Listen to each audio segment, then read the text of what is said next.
اعوذ باللہ من الشیطان الرجیم بسم اللہ الرحمن الرحیم اللہم صلی علی محمد و آل محمد وعجل فرجہم۔ اپنے اسی موضوع کے ساتھ علم النفس مسلمان متفکرین کی نگاہ میں کہ اس سے پہلے والے درس میں ہم نے یادگیری پر روشنی ڈالی اور اسی یادگیری یا لرننگ کو سائیکالوجی کی نگاہ سے دیکھا، سائیکالوجی کی تعریف بیان کی اور اقسام اور تقسیم بندی جو سائیکالوجی نے اس کے بارے میں کی ہے اس کو بیان کیا، اور اس کے مقابلے میں مسلمان متفکرین میں سے ایک بو علی سینا کی ڈیفینیشن کو بیان کیا اور ان کی بھی تقسیم بندی بیان کی کہ یادگیری یا لرننگ کی ان کے نزدیک کیا تقسیم بندی ہے۔ اس تقسیم بندی میں ہم نے یادگیری غیر ذہنی یا یادگیری صناعی یا آرٹیفیشل لرننگ کی تقسیم بندی کو بیان کیا تھا۔ آج ہم یادگیری ذہنی جس میں فکری، فہمی اور حدسی ہے اس پر روشنی ڈالیں گے، اور اس کے بعد آگے چل کے دیکھیں گے کہ یادگیری وحی اور الہام اور معجزات کے ذریعے کس طرح سے ہے۔ یادگیری ذہنی کی تقسیم بندی ہے فکری، حدسی اور فہمی۔ یادگیری فکری میں طلب، کوشش اور جستجو ہے، یعنی اگر انسان کچھ سیکھنا چاہتا ہے تو اسے اس 3 مرحلوں کی سختیوں سے گزرنا ہے، پھر کہیں جا کے اس کی یادگیری اور لرننگ یادگیری فکری کہلائے گی۔ مثال کے طور پہ ایک انسان چاہتا ہے کہ دین اسلام کے معارف اور اصول اور احکامات کو سیکھے، اگر اس انسان میں طلب و کوشش و جستجو نہ ہوئی تو اسے یادگیری فکری نہیں کہہ سکتے۔ اس کے بعد ہے یادگیری حدسی۔ حدسی ہم نے بتایا کہ وہی آپ جس کو انگلش میں گیس کرنے سے تصور کر لیں۔ اس یادگیری حدسی میں جیسے ہی انسان کا ذہن مطلوب سے ٹکراتا ہے تو بغیر طلب و کوشش اور جستجو کے فوراً ایک نتیجہ آتا ہے، خود بخود ذہن میں ایک مطلب آتا ہے اور اس چیز کو سیکھا جاتا ہے، مگر یہ سیکھنا پائیدار نہیں ہے اور جلد ہی یہ یادگیری ختم ہو جاتی ہے۔ اس کی مثال ہم دیں، ایک انسان گاڑی چلانا سیکھنا چاہتا ہے، اگر گاڑی چلانے کے بارے میں سادہ سی معلومات کو حاصل کر لے اور ایک دفعہ اسٹیئرنگ وہیل کے پیچھے بیٹھ کر خود کو ایک فعالیت میں ڈالے، ایک فعالیت انجام دے، تو اسے یادگیری حدسی یا گیس لرننگ کہتے ہیں۔ اس لیے ہم دیکھتے ہیں کہ کچھ یورپین ممالک میں لرننگ کے اصول یا ڈرائیونگ لائسنس کو لینے کے لیے اس کا پروسیس بہت سخت ہے، یعنی کم سے کم آپ کو 12 لیسنز سے گزرنا ہوتا ہے، وہ بھی ٹائم ڈیوریشن کے ساتھ۔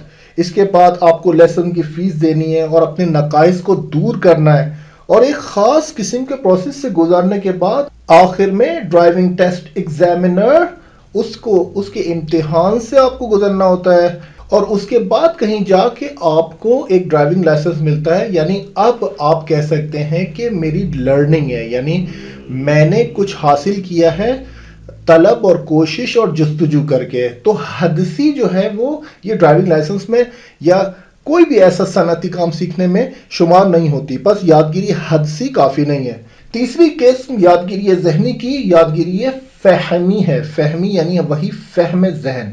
یادگیری فہمی میں فکری کی طرح نہ طلب و کوشش و جستجو ہے اور نہ حدسی کی طرح خود بخود ذہن میں کوئی چیز کا آنا ہے، بلکہ ایک معلم اور استاد کو سننے سے انسان کے اندر تحقق پیدا ہوتی ہے۔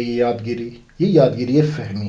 یادگیری ذہنی کے بارے میں آیت قرآنی ہماری رہنمائی کرتی ہے۔ سورہ نحل میں آیت نمبر 78، بسم اللہ الرحمن الرحیم، وَاللَّهُ أَخْرَجَكُم مِّن بُطُونِ أُمَّهَاتِكُمْ لَا تَعْلَمُونَ شَيْئًا، اللہ نے تم لوگوں کو تمہارے ماؤں کے شکم سے اس حال میں باہر نکالا ہے کہ لا تعلمون شیئا، تم لوگ کوئی شے کا علم نہیں رکھتے تھے، یعنی تم لوگوں کی کوئی لرننگ نہیں تھی، تم لوگ کی کوئی یادگیری ذہنی وجود نہیں رکھتی تھی۔ وَجَعَلَ لَكُمُ السَّمْعَ، اور پھر تمہارے لیے بنائے گئے سمع یعنی کان یعنی سننے کی قدرت، وَالْأَبْصَارَ، اور آنکھوں کو بنایا گیا، وَالْأَفْئِدَةَ لَعَلَّكُمْ تَشْكُرُونَ، اور دل بنائے گئے تاکہ شاید تم لوگ شکر گزاروں میں شمار ہو سکو یا شکر بجا لا سکو۔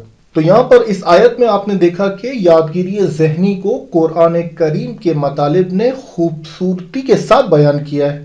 علامہ طباطبائی فرماتے ہیں کہ آیت قرآن میں تدبر کرنے کا نتیجہ یہ ہوتا ہے کہ انسان چیزوں کو، ان چیزوں کی حقیقت کے بارے میں محکم ہوتا ہے اور اس کو معارف عقلی حاصل ہوتے ہیں، مگر ان سب کا آغاز کس چیز سے ہوتا ہے؟ سینسز سے، یعنی وہی تعلم اور یادگیری کا سلسلہ موقوف ہے کس پر؟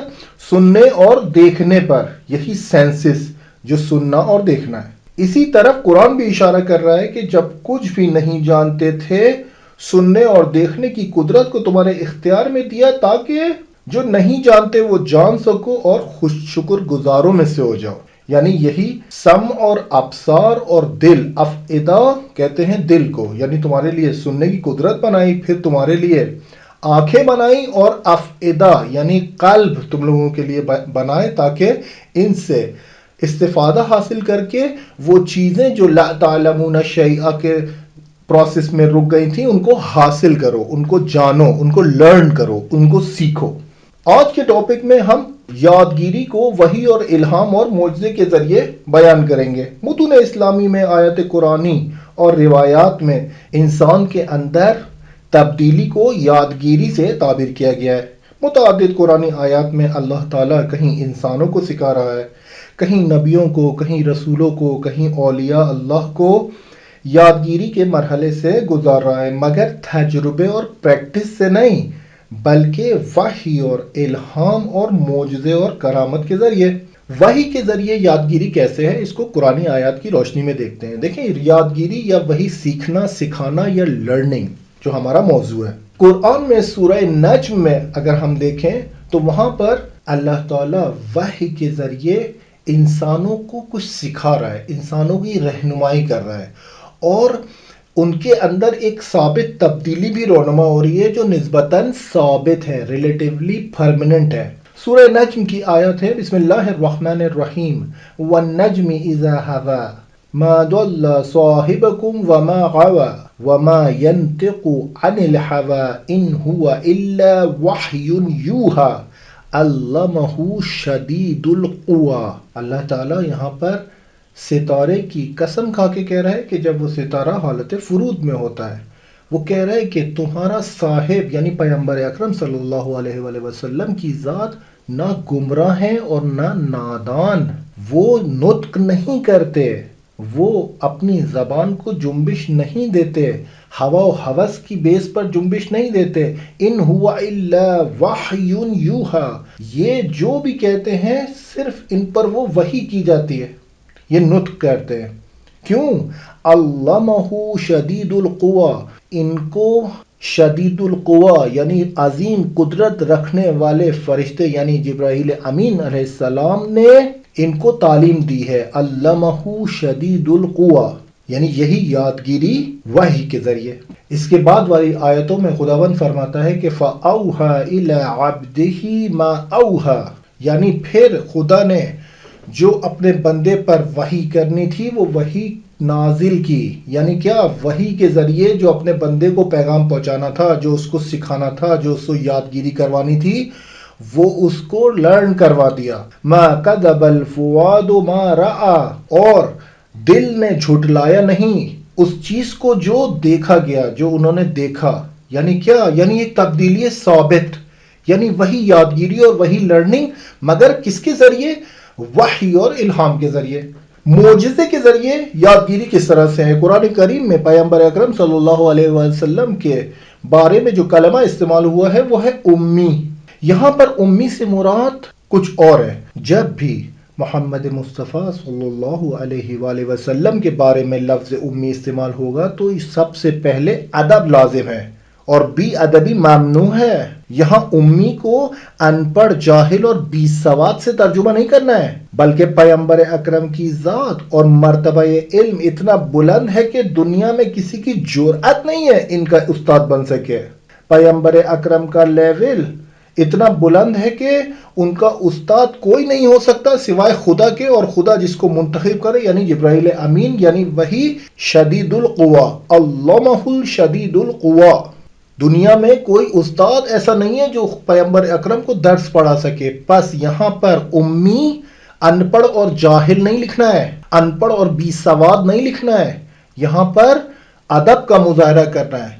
جب عرب بدوؤں کے بارے میں امیین رسول منکم کا جب استعمال ہوگا لفظ، تو وہاں پر آپ بولیں کہ وہ ان پڑھ ہیں، وہ جاہل ہیں، وہ بی سواد ہیں، مگر یہی ورڈ جب پیغمبر کے بارے میں یوز ہوگا تو یہاں پر ادب کا مظاہرہ کرنا ہے۔ قرآن کی گواہی کے مطابق علمہ شدید القوا، یعنی وہی جبرائیل امین پیغمبر کو اس نے تعلیم دی ہے جو اللہ کی جانب سے قدرت عظیم رکھتا ہے۔ تو بس معجزے کے ذریعے یادگیری ممکن ہے، جیسے اللہ تعالیٰ نے اپنے آخری نبی کو لکھنا پڑھنا سکھایا بغیر کسی دنیاوی معلم کی سورس کے، بنا کسی تجربے کے، بنا کسی پریکٹس کے۔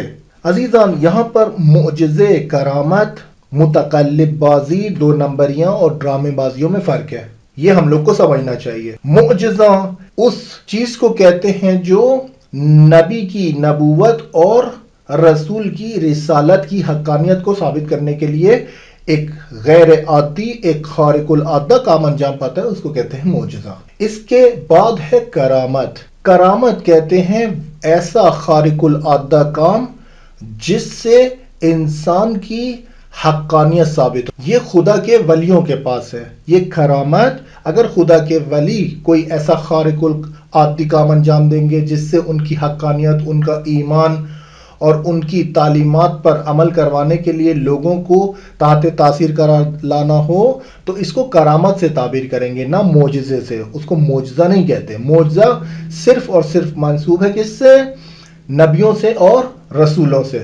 درست ہے کہ اگر امامان معصومین علیہ السلام کوئی کرامت انجام دیتے ہیں اور وہ کرامت دلیل بنتی ہے ان کے جانشین پیغمبر ہونے پر، تو یہ معجزہ کہلا سکتا ہے۔ مگر اس کے علاوہ معصومین کے بعد میں آنے والے جو اولیاء اللہ ہیں، جو ہر زمانے میں موجود رہتے ہیں، ان کی خارق العادہ کام کو ہم کرامت کہیں گے۔ اسی طرح متقلب بازی اور ڈرامے بازی اور دو نمبریاں بھی ہیں کہ عام طور پر لوگوں کو اس طرف دھکیلا جاتا ہے کہ یہ بھی معجزہ ہوا ہے۔ نہ معجزہ ہے نہ کرامت ہے۔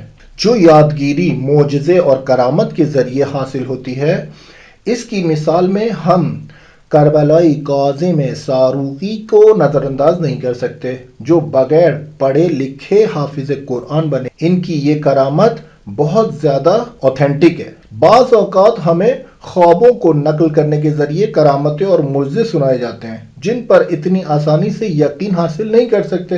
مثلا یہ کہانیاں اور خرافات جو عام طور پر مومنین کے درمیان مشہور ہیں، یہی چٹ پٹ بی بی کی کہانی اور لکڑہارے کی کہانی، یہ کہانیاں کیسے شروع ہوتی ہیں کہ کسی شہر میں ایک لکڑہارا رہتا۔ ارے کس شہر میں رہتا تھا؟ نام کیا تھا شہر کا؟ کب کا واقعہ ہے؟ لکڑہارے کا نام کیا تھا؟ کوئی چیز تحقیق نہیں کر سکتے، مگر اس قدر ہمارے معاشرے میں رائج ہے کہ لکڑہارے کی کہانی مانو اور منت مانو اور نذر کرو، اور پتہ نہیں کیا کیا معجزات ہوتے ہیں جن کی بیس خواب ہے۔ خواب کس نے دیکھا، اہل خواب کون تھا، اور اس کے بعد اس کے اعمال کیسے ہیں، زیبا ہیں، زشت ہیں، اس کے اندر کوئی تبدیلی رونما ہوئی ہے یا نہیں، یا اس سے بدتر ہوا ہے، یہ ساری چیزیں دیکھنی ہوتی ہیں۔ اتنی آسانی سے آپ کسی بھی داستان کو جس میں ذکر اہل بیت ہے یا ذکر اسلام ہے، تعلیمات اسلام ہے، اس کو آپ قبول نہیں کر سکتے اتنی آرام سے۔ یعنی یہی جو خواب دیکھتے ہیں کہ ایک نورانی ہستی کو میں نے خواب میں دیکھا اور اس نے ہمیں بتایا کہ فلان زمین پر جا کے علم لگاؤ اور وہاں پر عزاداری انجام دو، تو بہت زیادہ احتمال اس چیز کا ہوتا ہے کہ یہ صرف زمین کے قبضے کے لیے یہ کام انجام دیا ہے۔ اس کی دلیل کیا بنتی ہے؟ کیونکہ آپ اس خواب دیکھنے والے کو خواب دیکھنے کے بعد دیکھیں، اگر اس کے اندر ایمانی تبدیلی، اگر اس کے اندر اخلاقی تبدیلی اور وہ شخصیت میں ایک پراپر چینج آیا ہے، تغییر اور تبدیلی رونما ہوئی ہے، تو آپ کہہ سکتے ہیں کہ اس نے خواب میں کسی روحانی ہستی کی زیارت کی ہے اور اس نے ان سے کچھ چاہا ہے۔ مگر ایسا نہیں ہوتا۔ بہت زیادہ ممکن ہے کہ اس کے عزائم پوشیدہ ہوں اور یہ زمین پر قبضے کے عزائم ہوں، جبکہ ان سارے خواب اور داستانیں اور کہانیوں کو الگ رکھ کے کربلائی کاظم ساروقی کی کرامت اور داستان ان چیزوں سے بہت جدا ہے، کیونکہ نام مشخص ہے، تاریخ مشخص ہے، کہاں زندگی کرتے تھے وہ بھی معلوم ہے، قابل اعتماد ذریعے سے ان کے حالات زندگی بھی موجود ہیں کہ بچپن سے لے کر وفات تک کیا کیا اتفاقات رونما ہوئے ہیں۔ ان کی فعالیت بھی معلوم ہے کہ کھیتی باڑی کیا کرتے تھے۔ ان سب سے بڑھ کر اس دور کے بہت بڑے شیعہ عالم دین اور مرجع تقلید آیت اللہ بروجردی نے بذات خود ان کی کرامت کو آزمایا ہے اور کربلائی کاظم ساروقی کی حفظ قرآن پر مہر و تائید لگائی ہے۔ داستان اس طرح سے ہے کہ کاظم ساروقی ساروق نامی ایک گاؤں میں رہنے والے تھے کہ ان کے فرزند بیان کرتے ہیں کہ میرے والد ایک فقیر گھرانے میں پیدا ہوئے اور مشکلات کی وجہ سے پڑھنے لکھنے سے محروم رہے، نہ کوئی معلم عربی اور نہ کوئی درس قرآن۔ ایک دن کاظم ساروقی نے منبر سے مجلس کے دوران سنا کہ مولوی بیان کر رہا ہے کہ اگر کسی نے خمس اور زکوٰۃ نہیں دی اور گھر بنایا اور کپڑے پہنے تو اس گھر میں نماز پڑھنا مشکل ہے، اشکال ہے، اور لباس میں نماز پڑھنا بھی مشکوک ہے۔ کاظم ساروقی کو یہ یقین تھا کہ اس گاؤں کا مالک نہ خمس دیتا ہے اور نہ زکوٰۃ دیتا ہے، تو انہوں نے فیصلہ کیا کہ اس حاکم کی ہدایت کریں گے۔ ہدایت کرنے کی کوشش کی مگر وہ شخص توجہ نہیں کر سکا، تو کربلائی کاظم نے وہ زمین ترک کر دی اور قم کے نزدیک ایک گاؤں میں سکونت اختیار کر لی۔ کچھ وقت گزرنے کے بعد یہی کربلائی کاظم ساروقی استراحت کرنے کے لیے ایک مزار پہ جاتے ہیں۔ اس مزار کا نام امامزادہ ہفتاد و دو تھن ان کا مزار ہے اس گاؤں میں، اور دو نورانی جوان سبز امامہ پہنے ہوئے اس کے سامنے کربلائی کاظم ساروقی کے سامنے ظاہر ہوتے ہیں۔ اس جوانوں نے اپنا ہاتھ کاظم کربلائی کے سینے پر رکھا اور سورہ اعراف کی کچھ آیتوں کی تلاوت کرنے کے بعد انہوں نے کہا کہ کاظم ساروقی اس کو تکرار کرے۔ انہوں نے جب تکرار کیا تو اس کے بعد وہ دو جوان وہاں سے غائب ہو گئے اور کاظم ساروقی یہ معلوم ہوا کہ وہ حافظ کل قرآن بن چکے ہیں، اور ان کی کرامت مشہور ہو گئی اس گاؤں میں بھی اور علماء کے درمیان بھی، اور مختلف ممالک سے مختلف حوزات علمی سے لوگ آتے بھی تھے اور ان کو آزماتے تھے، اور عجیب طریقے سے حافظ قرآن بنے، عجیب طریقے سے، نہ کچھ پڑھا نہ کچھ لکھا، اور کراماتی طور پر حافظ قرآن بنے، یعنی قرآن کو حفظ کیا، قرآن کو لرن کیا، اس کے مطالب کو سیکھا، مفاہیم کو سیکھا، اور اس طرح یادگیری جام پائی، نہ کسی تجربے اور پریکٹس کے ذریعے۔ اس کے بعد ہے ماہیت یادگیری از نظر علم نفسیات اور مسلمان متفکرین، یعنی سائیکالوجی میں ماہیت یادگیری کیا ہے، اس کی اہمیت کیا ہے، اور مسلمان متفکرین کے درمیان کیا ہے۔ تو یہاں پر ہم نے بتایا کہ یادگیری سائیکالوجی میں صرف اس تبدیلی کو کہتے ہیں جو انسان کے بیہیویئر میں آتی ہے نسبتاً ثابت، جس کا منشا تجربے اور تکرار ہے، تجربے اور پریکٹس ہے۔ مگر منابع اسلامی اور مسلمان متفکرین کی نظر میں یادگیری ایسی تبدیلی کو کہتے ہیں جو نسبتاً ثابت ہو اور تجربے شخصی سے، فعالیت ذہنی کے ذریعے، استدلال عقلی کے ذریعے، دوسروں کو مشاہدہ کرنے اور وحی اور الہام اور معجزے اور کرامت کے ذریعے حاصل ہوتی ہے۔ منابع اسلامی میں یادگیری کی یہ تعریف ہے، جبکہ سائیکالوجی صرف تجربے اور پریکٹس کو کہہ رہی ہے، کیونکہ وہاں پر ذکر دین و اسلام اور مذہب اور خدا اور روح یہ سب وجود نہیں رکھتے۔ تو کامل ترین تعریف منابع اسلامی آپ کو بتائے گا۔ اس کے بعد ہم یہ دیکھتے ہیں کہ یادگیری یا یہی لرننگ بچپن میں اور بزرگسالی میں کیسے ہے۔ متعدد قرآنی آیات میں مضمون آیا ہے جو نشاندہی کرتا ہے کہ یادگیری یا لرننگ جو بچپن میں انجام پاتی ہے، اس کے اثرات اور اس کی بینیفٹس اور اس کی بلیسنگز ہمیشہ باقی رہتے ہیں۔ قرآنی آیات ہے جو ہم بہت زیادہ اپنی دعاؤں میں بھی ذکر کرتے ہیں، قل رب ارحمہما کما ربیانی صغیرا، کہہ دو اے میرے رب رحمت نازل فرما ان دونوں پر، یعنی میرے والدین پر، میرے ماں باپ پر، کما ربیانی صغیرا، جس طرح سے انہوں نے میری پرورش اور تربیت کو انجام دیا بچپنے کی حالت میں، اسی طرح تو بھی ان پر رحم فرما۔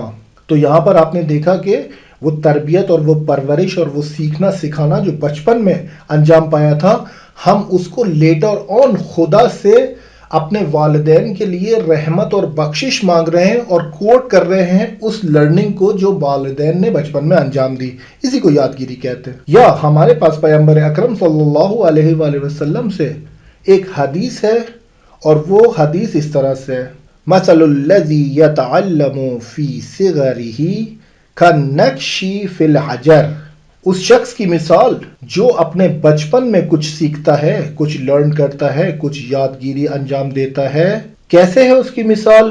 اس کی مثال ہے پتھر پر ایک نقش کی طرح، پتھر پر ایک لکیر کی طرح۔ اپنے بچپنے میں جو بھی اس نے تعلیم و تعلم انجام دیا ہے، اب یہ پتھر پر لکیر کی صورت ہے، نقش فی الحجر۔ وَمَثَلُ الَّذِي يَتَعَلَّمُ فِي كِبَرِهِ كَالَّذِي يَكْتُبُ عَلَى الْمَاءِ، اور اس شخص کی مثال جس نے کبیر ہو کر یعنی بزرگ سالی کے عالم میں کچھ سیکھا، اس کی مثال یکتب علی الماء ہے، یعنی ایسا ہے جیسے پانی کے اوپر کچھ لکھ دیا گیا ہو۔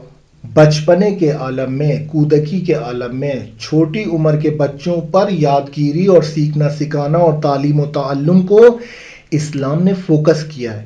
یعنی آپ کو بتایا ہے کہ اگر چاہتے ہو کہ پتھر پر نقش بنے تو بچوں کو بچپنے میں تعلیم و تعلم دو، یادگیری کے مرحلے سے گزارو، کیونکہ نقش پتھر پر قائم ہو جائے گا۔ اور اگر اس ایج کو آپ نے ضائع کر دیا کسی بھی حوالے سے، کسی بھی مصلحت سے، تو اس کے بعد اب 30 سال کے بعد یا 35 سال کے بعد جو بھی بزرگ سالی کے عالم میں سیکھیں گے، پیغمبر اکرم فرما رہے ہیں کہ ایسا ہے جیسے یکتب علی الماء، پانی کے اوپر کچھ لکھ دیا گیا۔ روایات اسلامی میں اسی لیے جنسی ارتباط کے باب میں شدت سے منع کیا گیا ہے کہ بچے کی موجودگی میں یہ عمل انجام نہ پائے، یعنی بچہ متوجہ نہ ہو۔ اس کی دلیل بھی یہی ہے کہ بچہ جب ایسے مناظر یا ایسے روابط سے بچپنے میں آشنا ہوتا ہے تو اس کے برے اثرات دیر تک اس کی زندگی میں رہتے ہیں اور برے عواقب کو دنبال کرتے ہیں۔ یہ جو تعلیمات اسلامی میں بتایا جاتا ہے کہ بچوں کی موجودگی میں فلان کام انجام نہیں دینا ہے، حتیٰ وہ سو رہا ہو اس کی موجودگی میں انجام نہیں دینے ہیں، ارتباطات جنسی کو انجام نہیں دینا ہے، اس سے یہی مراد ہے، کیونکہ بچپنے کے عالم میں اس کی یادگیری کی قوت بہت زیادہ اسٹرانگ ہے۔ اس کے بعد آخری ٹاپک ہے تقدس سے یادگیری در دین اسلام۔ تقدس سے یادگیری عزیزان، دیکھیں سیکھنا سکھانا ایک مقدس واقعیت ہے، کیونکہ اس کا منشا اللہ تعالیٰ کی ذات ہے۔ قرآن کریم میں 4 مقامات پر کلمہ علامہ یعنی وہ جو سکھاتا ہے، یاد دیتا ہے یا لرن کرواتا ہے، خدا کی طرف نسبت دی ہے۔ وَعَلَّمَ آدَمَ الْأَسْمَاءَ كُلَّهَا، اور اللہ نے آدم کو تمام نام سکھا دیے۔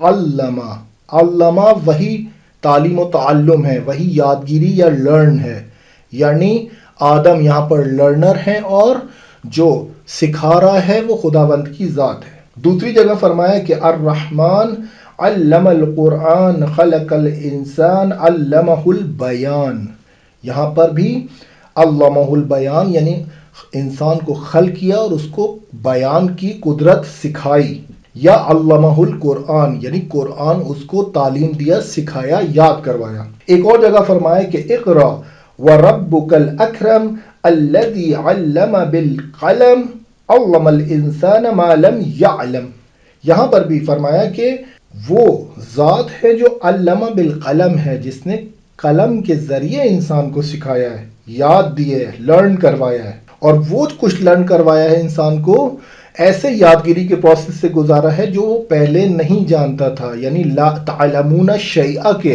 اسٹیٹ میں تھا۔ پھر ہم نے کیا کیا؟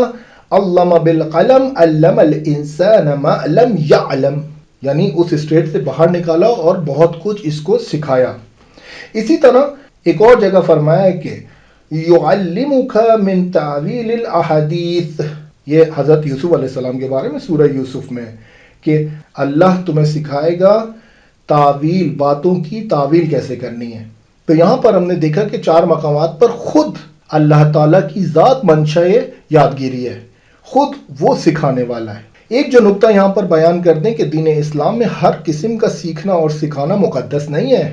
بعض یادگیری اور لرننگ ایسی ہیں جو اللہ تعالیٰ کے غضب اور ناراضگی کا سبب بنتی ہیں۔ مثلا قرآنی مطالب اور مفاہیم کو سیکھنا اور سکھانا بہت عالی کام ہے، بہت زیادہ اچھا کام ہے۔ اس بارے میں بہت سی روایات ہیں کہ اگر کوئی کام، اس بارے میں بہت سی روایات ہمارے پاس موجود ہیں کہ اگر کوئی یہ کام انجام دے تو کائنات کی ہر مخلوق، حتیٰ سمندر کے اندر جتنی بھی مچھلیاں ہیں، اس شخص کے لیے استغفار کریں گی، یہی جو قرآن کو سیکھتا ہے اور سکھاتا ہے۔ اس کے بعد ہے یادگیری سو یا برے کاموں کو سیکھنا سکھانا، جس میں ٹاپ آف دا لسٹ سحر و جادو ہے، جس کا تذکرہ سورہ بقرہ میں آیت نمبر 102 میں بھی آیا ہے کہ یہود دو فرشتے ہاروت اور ماروت سے سحر و جادو کے مطالب کو سیکھ لیتے تھے۔ ہاروت اور ماروت یاد رہے کہ یہ سحر و جادو کے برے مطالب کو ان کو نہیں سکھاتے تھے، وہ آتے تھے بولنے کے کافر مت بننا، اس سے سوء استفادہ نہیں کرنا، مگر یہ یہود گھما پھرا کے ان سے جادو سیکھ لیتے تھے، میاں بیوی کے درمیان جدائی کے لیے اس سحر و جادو کو استعمال کیا کرتے تھے، کہ جہاں اسی آیت میں خداوند فرما رہا ہے کہ مگر بغیر خدا کی اجازت کے کسی کو بھی ضرر نہیں پہنچا سکتے، بس یہاں پر اذن اللہ یا اللہ کی اجازت محکم ہے۔ بس یہاں پر ہم نے بتایا کہ یادگیری بھی دین اسلام میں دو طرح کی ہیں، ایسا نہیں ہے کہ ہر قسم کی یادگیری مقدس ہو۔ دین کی خدمت کے لیے علم کو حاصل کرنا یہ اچھی یادگیری ہے، ضرر اسلام کے لیے قرآنی مطالب کو سیکھنا یہ بری یادگیری ہے، خدا اس سے ناراض ہو۔ لوگوں کی خدمت کے لیے کسی علم کو سیکھنا، کسی چیز کو یاد کرنا، یہ ایک اچھی مقدس یادگیری ہے۔